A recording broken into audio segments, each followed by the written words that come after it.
Okay, we are live. I see it pulling people over. I imagine more people will join over the next few moments. So we've got a pretty fun showcase session next. We're going to take you through kind of 3 real-world examples that hopefully touch on some of what we've already been talking about in the first 2 sessions, and also we'll carry on talking about afterwards. The first one is a perfect segue because Tammy was just talking about the Harvard Gazette, as I said, giving us a little tease of some of the site editor work that we've done with Harvard. And so I think I'll just take myself off stage and hand over to Jolene to introduce us to this project and give us a little showcase. So take it away, Jolene. Thanks, Tom, and thanks, Tammy. So we're here to talk today about the Harvard Gazette, really briefly, and some of the immersive storytelling work that we help them to do with full site editing. Um,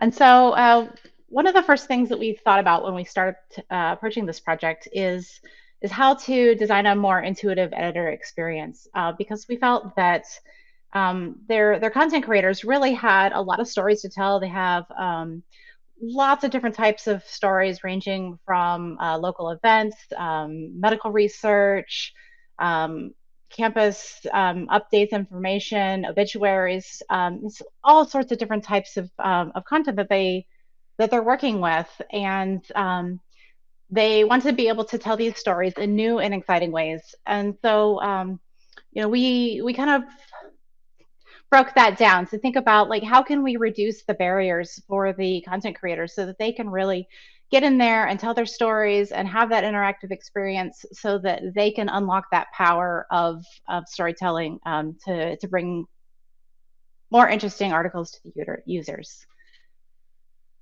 And so we kind of looked at what are the different parts of a story.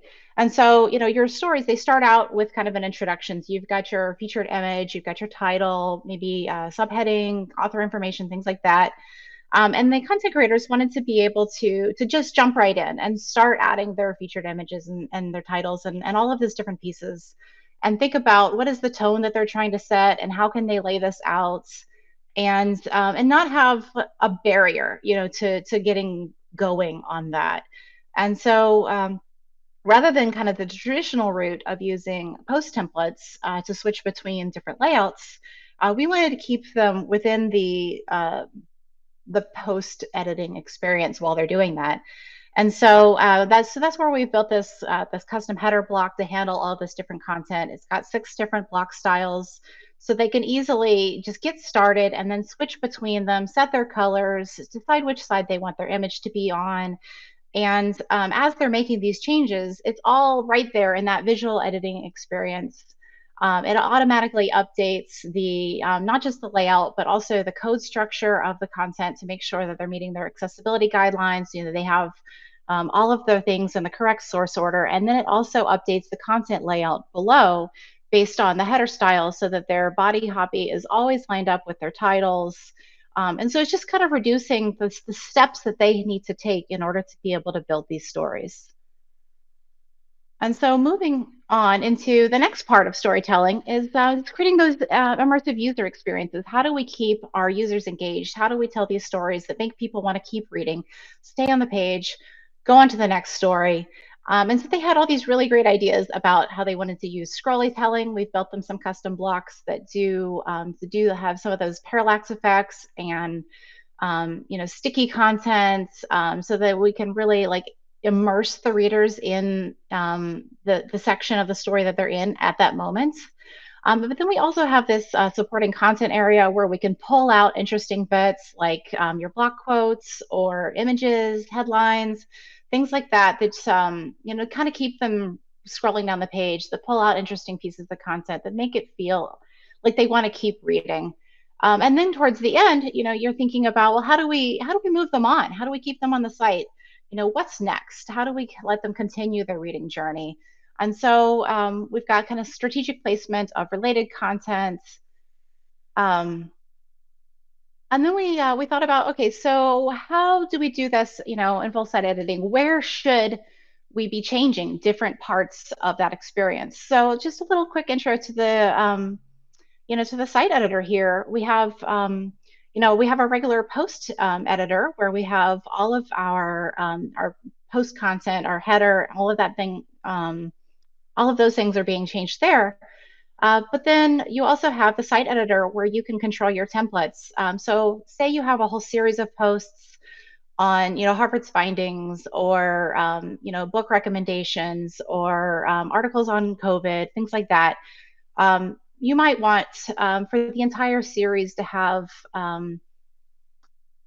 a block that's on every single series post, like maybe your more stories in this series, kind of related post blocks at the end. You can go into the site editor and create a custom template just for that series, and then that way you're able to automatically have those things included, but not have to have that be an extra step every time you're publishing a post in that series. It's just automatically there. So just kind of a quick teaser there. And I will be around afterwards for questions. Thank you.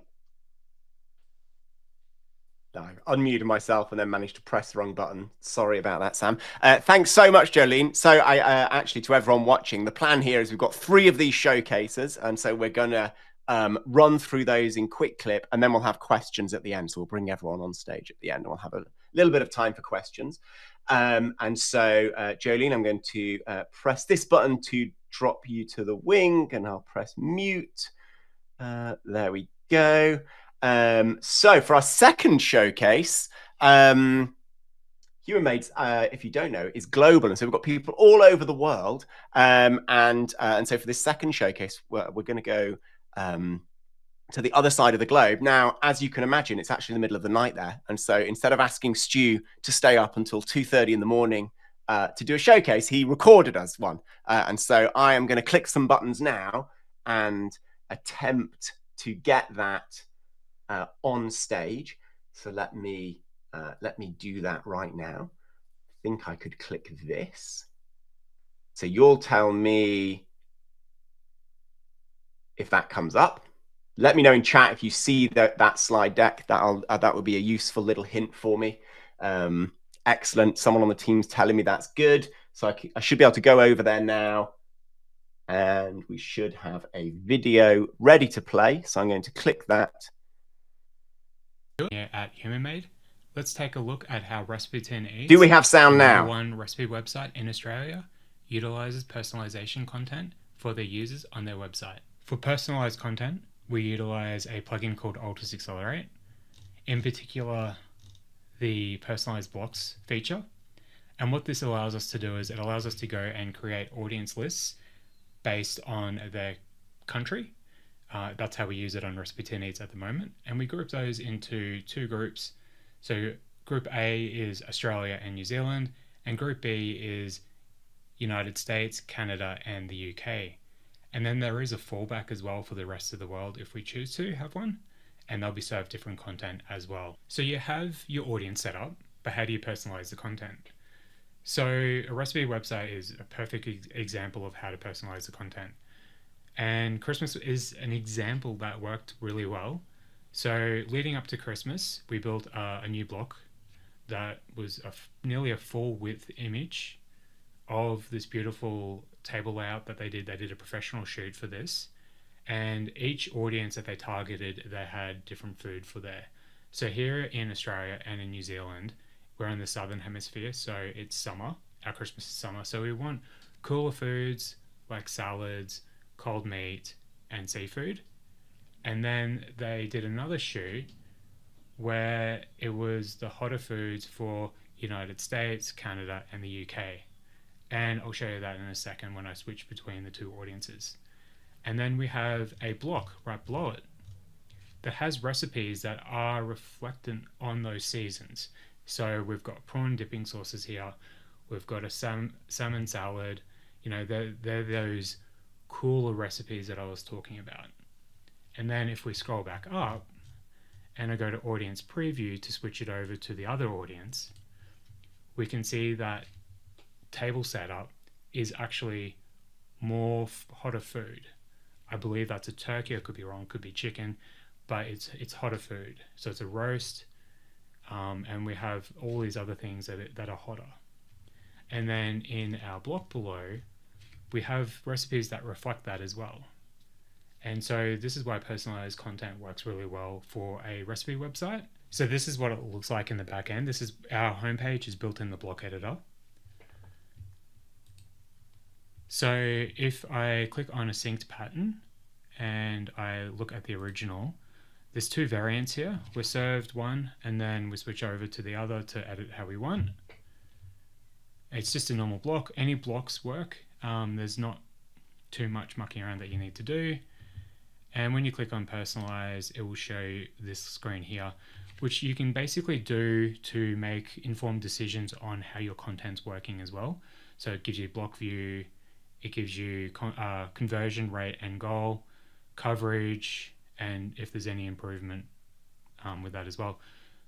And this works really well for a recipe site because, you know, is my audience actually clicking on these recipes or not? And sometimes at a block level, you don't know that. And what you can do is you can actually switch between the two quite easily. And as you saw before, there's different wording. So Christmas recipes and Christmas, and each variant can actually be a completely different block. It doesn't have to be the same block. You can have an image or you can have a video. You don't need to have the same block there. And then if we have a look at how the recipes on that other block are done, we can click edit original, and again, it's a custom block that we built for them, and we can change any of the content in here. So personalized content really is powerful for Recipe Tin Eats, and it just drives lots of different recipes to different audiences.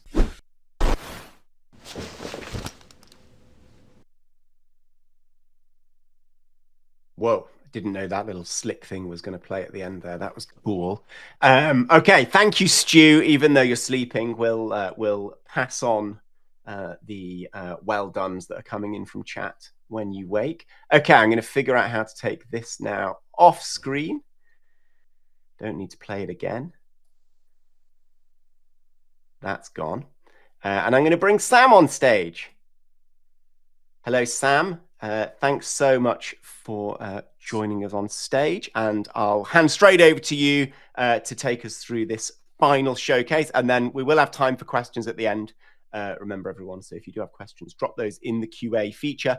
Maybe mention which of the showcases your question is about, because we've done 3 of them, and I think we've saved a pretty good one for last. So over to you, Sam. Oh, thanks, Tom. Okay, so today I'm going to give a very quick demo of AGBI's Company Insights feature that we recently built for them. AGBI is a business news website for the Middle East region, and they wanted to expand their offering to include profile pages for the hundreds of key companies that they regularly write about. We needed to create a scalable solution that would be low maintenance and seamless for the editorial team while giving them control over what is published. So there's 2 parts to this. We need to surface the companies that have been written about within the editorial content, then using that content to generate summaries about a company. So when writing a post, we've the underlying functionality here is powered by an open source plugin that we've created called Entity Base. This plugin uses natural language processing API called TextRaiser to analyze your content and pull out the entities that you've written about. An entity could be any noun, really, a place, a person, a topic. In this instance, it's a company. Entity Base then creates relationships between the entities and the posts, storing additional information about how relevant a company is for a story. It's this Entity Base plugin that powers the company pages. So when an article is being analysed and is now published, we are filtering the content that is output onto the front end to automatically add in links back to the company pages that we're creating. This surfaces the company pages automatically, but still organically, and allows users to easily discover this content. Going through to a company page, this is like the first iteration that we did for them. We have some information about the company here, a company overview, and then below we have an archive of all the posts that have been associated with the company that we're looking at. Now, the archive at the bottom is automatic, but the content above here, this overview was manually written. And managing that editorially was proving to be a time constraint and prevented the editorial team from publishing a lot of these companies quickly. So that's where the second part of this comes in. Since we now have a collection of articles that we know that are about these companies, we can leverage AI to generate summaries about the company's recent activity based on the content that AGBI has recently published. This is powered by the OpenAI API, and it takes our content and our detailed instructions and generates company summaries on demand.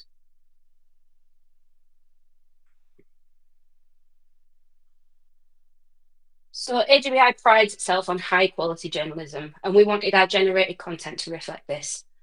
We've created an admin screen that allows the team to quickly iterate and fine tune the prompts that the AI will use to ensure that the summaries are high quality and written in the same tone of voice as the journalists would use. The source content that we're using here is the 5 most recent and relevant stories related to a company. And that is based on the relevance score that TextRaiser previously gave us. Now that we've got those set up, generating a summary is simple. Here we're on the editor screen for a company page. And at the bottom here, we've got 2 new fields. The company summary, which is the published public summary that users can see. And then we have another field here for generating a new summary based on those recent articles. And editors here can keep generating until they find one that they're happy with. They can edit this if they want to. They can refine it. They can check it for accuracy, make sure that everything's correct. Once they are happy with this, they can accept it and then publish the page, and then that generated summary will go live. Here's what that looks like on the front end to the users. We have this new section at the top that has this AI Insights section, a list of the sources that we use to create this summary. And also we've added these citations as part of our instructions to the AI to label where what the sources are. So a user can read this summary, get up to date on latest activity within the company, and then click through to the sources if they want to read the full article. One slight downside to the human intervention here is that the summaries can quickly become stale if new content has been published since the summary was last generated.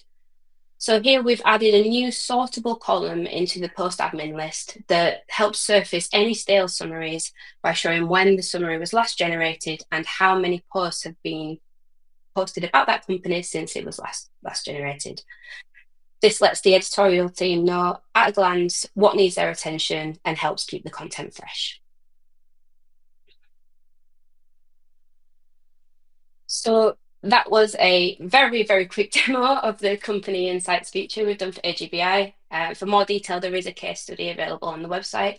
And I hope that wasn't too fast and embraced through it a little bit. That was perfect, Sam. So thanks very much. Jolene, I'm going to pull you back on stage too. At last, we don't have Stu here, as I mentioned.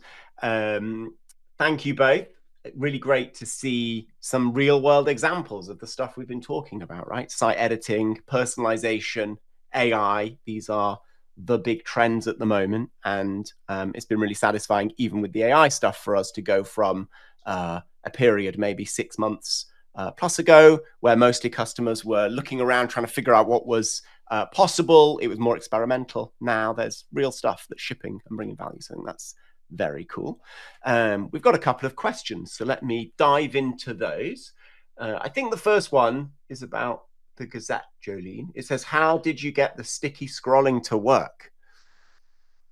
Yeah, I did update a comment there, so with some links, but we use the core block support for sticky for setting the stickiness in the first place. So within the post editor, if there is that supporting content block, if you want to make that sticky, you just use that that option, the core one, to set it to be sticky. But then we had some complications on the front end with what if you have multiple blocks in that column?